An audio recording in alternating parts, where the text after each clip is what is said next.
Welcome to Pro Wrestling History Daily Top 5.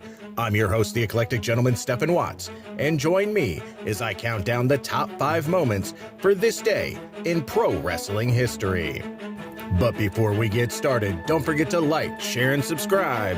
And without further ado, let's get our wrestling history on. Number 5, 2002. Triple H defeats Shawn Michaels in a 2 out of 3 falls match to capture the Raw World title.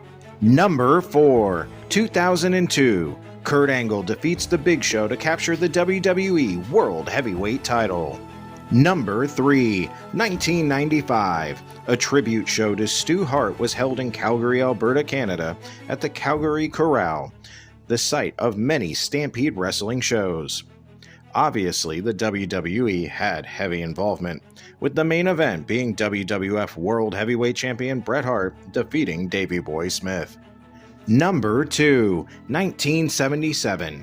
In one of the most famous matches in Japanese wrestling history, Terry and Dory Funk Jr. defeat Abdul the Butcher and the Sheik to win the first All Japan Pro Wrestling Real World Tag League Tournament at the Sumo Hall in Tokyo.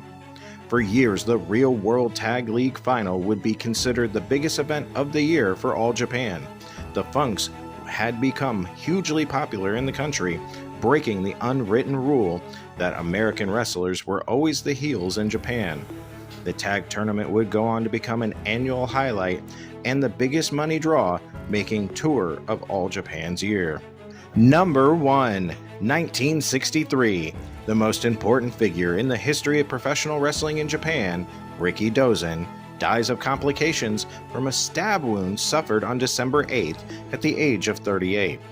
Rikidozan, who debuted in 1951, helped popularize professional wrestling in a post-World War II Japan and would train legends Antonio Inoki and Giant Baba. And that's our list. Don't forget to like, share, and subscribe, and we'll see you tomorrow.